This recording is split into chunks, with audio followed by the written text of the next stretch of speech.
పూరా లోకల్. తెలంగాణ రాష్ట్రంలో అధ్యక్ష ఒక లెక్క చూస్తే కడుపు దొరక్కపోతుంది అధ్యక్ష. 1956 నుంచి 52 నుంచి మొన్నటి వరకు మొత్తం ఈ అసెంబ్లీలో ఎంతమంది మహిళా సోదరిమణులు మా బీసీ ఎమ్మెల్యేలు వచ్చారు తెలుసా అధ్యక్ష? 8 మంది. ఆ 8 మందిలో 4 సార్లు మా అక్కనే, మిగతా వాళ్ళు 4 అధ్యక్ష. 68% మంత్రి పదవులు అప్పర్ కాస్ట్ అనుభవించింది అధ్యక్ష. ఈ లెక్కలు చూస్తూ ఉంటే బీసీలకు రాజకీయంగా జరిగినటువంటి అన్యాయాలు, ఉద్యోగపరంగా జరిగినటువంటి అన్యాయాలు అనేకం ఉన్నాయి అధ్యక్ష. ఇవాళ తెలంగాణ రాష్ట్రంలో నాన్ రెవెన్యూ ఐఏఎస్ క్యాడర్ని అప్గ్రేడ్ చేసినారు అధ్యక్ష. ఐఏఎస్లుగా మొత్తం 9 మందిని ఏమో చేసినట్టున్నారు అధ్యక్ష. ఒక్క బీసీ లీడర్లా.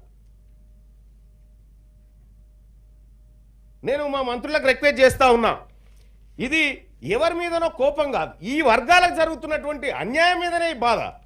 ఈ రాష్ట్ర ప్రభుత్వానికి మాకు పంచాయతీలు ఏం లేదు. ఒక్క కులగణన విషయంలో మాత్రమే నేను డిఫర్ చేస్తా ఉన్నా. ఇక్కడ గవర్నర్ గారు మాట్లాడిన ప్రసంగం కానీ లేకపోతే ఇంకోటి కానీ నేను అభ్యంతరాలు చెప్పను. ఇందులో ఉన్నటువంటి ఈ అంశం గురించే మాట్లాడదలుచుకున్నా అధ్యక్ష. ఇక్కడ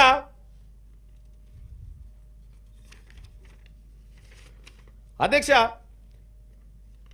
మంత్రివర్గంలో ఇప్పటి వరకు 1956 నుంచి 2019 వరకు 888 మంత్రి పదవులు పడితేనే అధ్యక్ష మొత్తం ఈ ప్రాంతం నుంచి.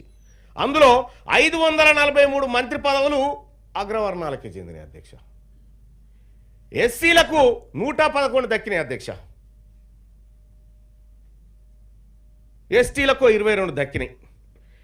ఇక 888 మంత్రి పదవులలో ఏది 19 వరకే, ఇది మళ్ళీ 23 కాదు.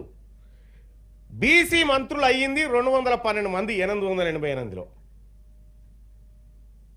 అంటే ఇక్కడ వాస్తవానికి కూడా ఈ తెలంగాణ రాష్ట్రానికి బీసీ ముఖ్యమంత్రి ఉంటే ఈ లెక్కలు పక్కాగా వాటా పక్కాగా దక్కేది అనేది బీసీ ప్రజల అభిప్రాయం అధ్యక్ష.